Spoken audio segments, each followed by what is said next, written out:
ओम शांति। अनुभव गाथा। इस पुस्तक में आज हम जो अनुभव पढ़ने वाले हैं उन अनुभवों के आधार पर वीडियो के अंत में आपसे एक सवाल पूछा जाएगा जिसका उत्तर आपको कमेंट्स में देना है। तो चलिए आज हम पढ़ते हैं मुरली से मिला समाधान। इस विषय पर ब्रह्मा कुमार मुकेश भाई जयपुर अपने अनुभव इस प्रकार सुनाते हैं। तो चलिए आज हम इसे पढ़ते हैं। इसके बाद 1.5 वर्ष तक मैंने बेंगलुरु में नौकरी की। वहाँ भोजन बनाना सीख गया।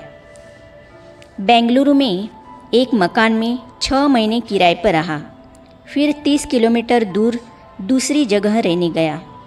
एक छुट्टी के दिन सोचा कि पुराने मकान मालिक का धन्यवाद करना चाहिए और बाबा का परिचय भी उन्हें देना चाहिए। एक गिफ्ट लेकर उनके घर पहुंचा। मुझे देख बड़े खुश हुए। खूब ज्ञान चर्चा हुई। लौटते समय उन्होंने कहा, मुकेश भाई, आप अपनी एक शर्ट यहाँ भूल गए थे और शर्ट मेरे हाथ में थमा दी। मैंने उसे ले लिया।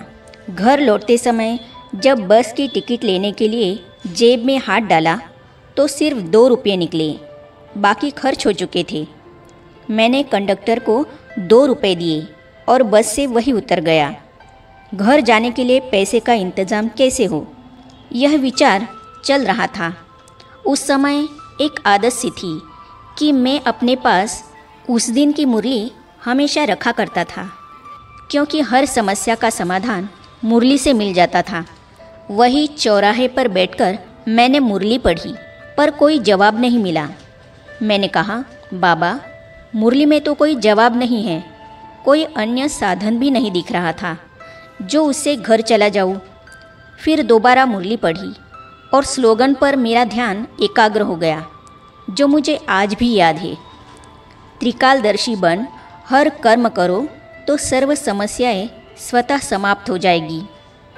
उसे पढ़कर विश्वास हुआ कि समाधान मेरे पास ही है। अचानक मेरा ध्यान उस शर्ट की ओर गया जो मकान मालिक ने दी थी। उसकी जेब में से 10 रुपये का नोट निकला। इस प्रकार मैं आराम से घर पहुंच गया। सबसे स्वादिष्ट और सर्वोत्तम भोजन। एक बार काम का इतना दबाव बढ़ा कि मैं 36 घंटे ऑफिस में लगातार काम करता रहा। न घर जाना हुआ, न भोजन करना हुआ। भूख जोरों से लगी थी। पास में गीता पाठशाला में लंच ब्रेक में मुरली सुनने हर रोज़ जाता था। वहाँ की निमित्त माता कहती थी, 2 बजे मैं रेस्ट करती हूँ, आप स्वयं मुरली पढ़कर चले जाया करो। मैं वहाँ गया और बाबा के कमरे में बैठा। बाबा को कहा, बाबा, भूख लग रही है, कुछ करो। मैंने मुरली पढ़ी और रोज़ की तरह वापस आने लगा। तब वो निमित्त माता जी आई और उसने इशारे से पूछा, मुकेश भाई, खाना खाओगे?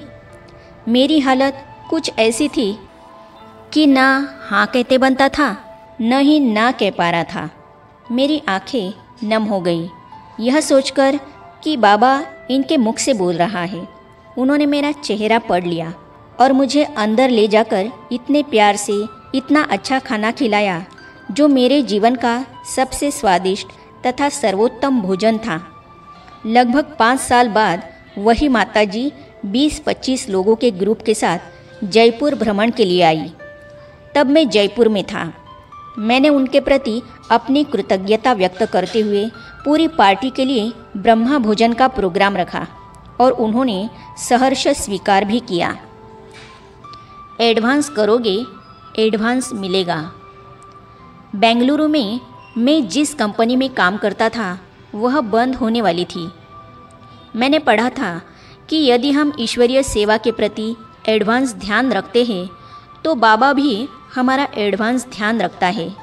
बाबा की सेवा के लिए अगले महीने में दिया जाने वाला धन का सहयोग मैंने पहले ही यह सोचकर दे दिया कि यदि कंपनी बंद हो गई तो अगले मास दे नहीं पाऊँगा।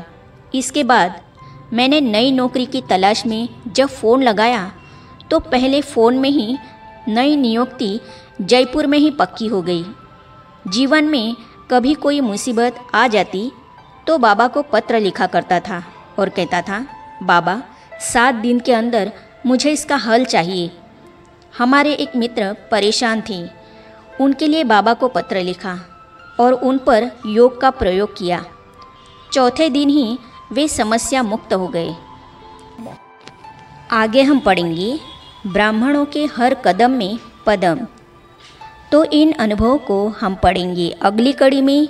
तो ये जानने और पढ़ने के लिए इस चैनल को सब्सक्राइब करने के साथ ही साइड में जो बेल आइकॉन है उसे भी क्लिक कीजिए, ताकि आने वाली सभी वीडियो और अब तक की सारी वीडियो आप तक पहुंचती रहेगी। आज के अनुभव से आज का प्रश्न है, स्लोगन पर मेरा ध्यान एकाग्र हो गया, जो मुझे आज भी याद है। निम्नलिखित बन हर कर्म करो तो सर्व समस्याएं स्वतः समाप्त हो जाएगी। ऑप्शन है ए अनुभवी और ऑप्शन है बी त्रिकालदर्शी। तो अपना सही उत्तर कमेंट्स में अवश्य लिखिएगा। ओम शांति।